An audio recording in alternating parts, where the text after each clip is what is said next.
senador Ricardo Anaya Cortés, a nombre del Grupo Parlamentario del Partido Acción Nacional. Creo que este es un paso muy positivo que estamos dando y yo sí quisiera recuperar que hace 10 años coincidimos, por cierto, de las pocas votaciones en las que hemos coincidido el senador Huerta Ladrón de Guevara y su servidor, cuando se desindexó el salario mínimo.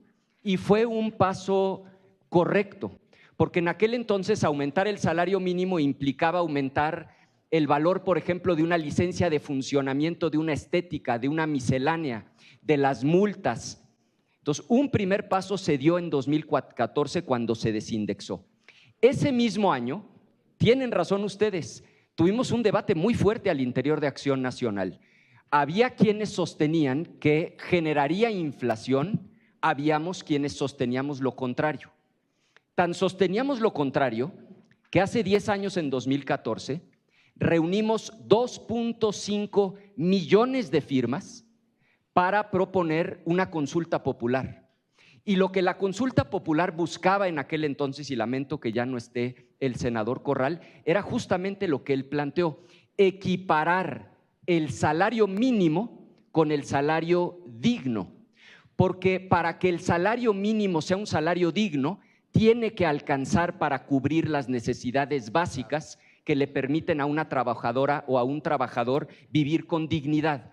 Y yo lo que hoy quiero destacar es que es cierto, muy positivo el aumento del salario mínimo y muy positivo que hoy estemos estableciendo que no podrá incrementarse de manera menor que la inflación.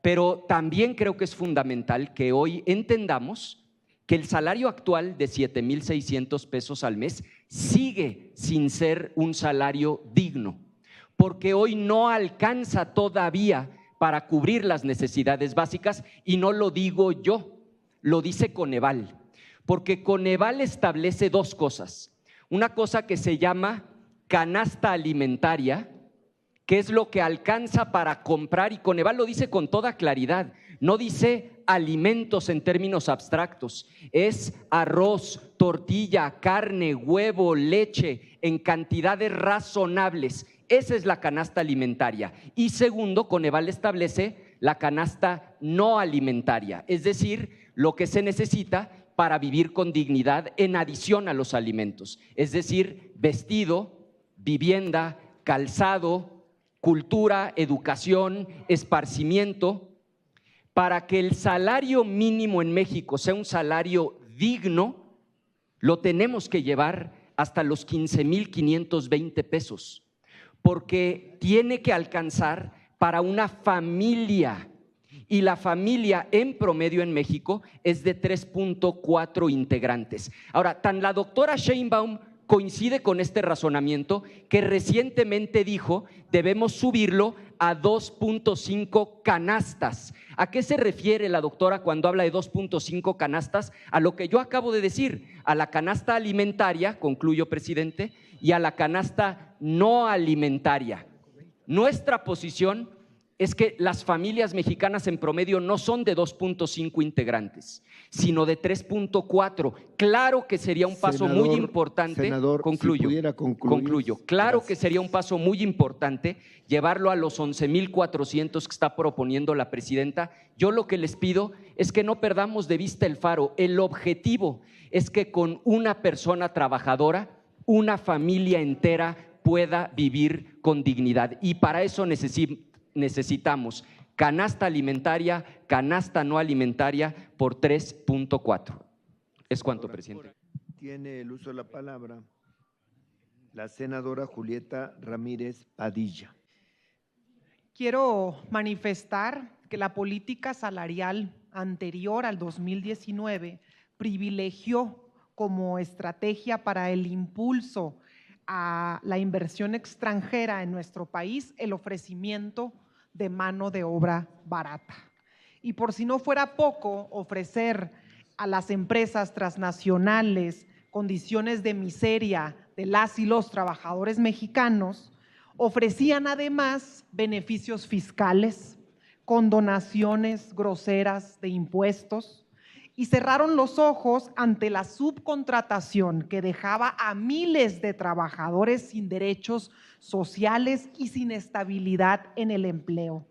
En resumen, la riqueza de unos cuantos se sustentaba en la mayoría de la miseria, en la inmensa mayoría de las y los mexicanos. En 1980 el salario mínimo era el tercero más alto de América Latina, pero lamentablemente para el 2010 pasó a ser el antepenúltimo de la región. Y a nivel mundial pasamos del lugar 26 al lugar número 80. El salario mínimo en México perdió más del 70% de su poder adquisitivo. Y los raquíticos aumentos que decretaban era una burla para los trabajadores del país. Vicente Fox aumentó el salario en 10 pesos, con Calderón 11 pesos. Peña Nieto, 26 pesos. En 3 sexenios, el salario mínimo en México no creció ni siquiera 50 pesos. Pero muy en ello decían que lo hacían por nuestro bien, que nos estaban previendo de una crisis económica de proporciones inimaginables. Y a lo poco que se destinaba a los más marginados lo calificaban, y todavía lo hacen, de populismo. Y a lo mucho que se entregaba a los ricos lo nombraban fomento. El fenómeno neoliberal provocó también la feminización de la pobreza, la perpetuación de los roles de género, las tareas de cuidados que asumieron las niñas, las jóvenes, madres y abuelas, y la brecha salarial que dificultó el empoderamiento económico de ellas y las condenó a condiciones de marginación y de violencia. Por fortuna, en el 2018 llegó Andrés Manuel López Obrador a la presidencia, y de los 88 pesos diarios que ganaba un trabajador cuando inició la Cuarta Transformación, al día de hoy en la frontera el salario mínimo llega a los 375 pesos y en el resto del país a 249 pesos. Esto significa un aumento de 225% en la frontera y en 110% en los demás estados del país. Esto demostró la farsa de que si se aumentaba el salario mínimo habría crisis. Y por el contrario, el aumento del salario, más la regulación del outsourcing, más una política exitosa de programas sociales que se entregan de manera directa y sin intermediarios, provocó que las y los mexicanos tuvieran mayores ingresos, y con ello 9 millones de personas salieron de la pobreza en México. En los sexenios de Calderón y Peña, cada mes se empobrecían 100,000 mexicanos. Ahora, con la Cuarta Transformación, cada mes salen de la pobreza 100,000 mexicanas y mexicanos. Hoy México es el líder en incrementos al salario mínimo en los países de la OCDE. Somos el primer lugar. La inflación en México está por debajo del promedio de los países de la OCDE y México es el segundo país del mundo con menor tasa de desempleo. Además, y hay que decirlo, se revierte el daño que se provocó a las pensiones de los trabajadores mexicanos, porque ahora hay trabajadores que podrán jubilarse con el 100% de su sueldo. Qué esperanzas que eso sucediera en otros gobiernos. En el 18 el salario no alcanzaba ni para una canasta básica. Hoy alcanza para una canasta y media, y la presidenta se comprometió ya a que al final de su administración alcance hasta para 2 canastas y medias de alimentos básicos. La reforma que estamos discutiendo garantiza 2 cosas. 1, que el salario mínimo siempre crezca por encima de la inflación para que no pierda su poder adquisitivo. Y 2, que los trabajadores de sectores esenciales como la educación, la Senadora, seguridad si pudiera terminar su intervención, se lo agradecería. y la mucho. salud, es decir, nuestros maestros, policías, guardas nacionales, fuerzas armadas, médicos, enfermeros, enfermeras reciban un salario que no podrá ser inferior al promedio registrado ante el IMSS, es decir, de 16,700 pesos mensuales.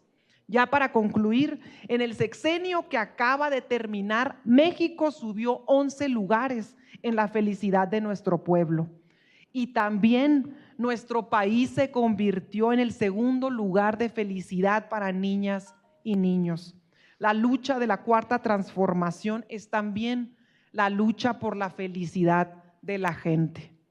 Y en estos dictámenes y en estas reuniones con estas iniciativas lo estamos logrando. Vamos por el camino correcto. Es cuanto. Muchas gracias, presidente. Gracias, senadora. Gracias.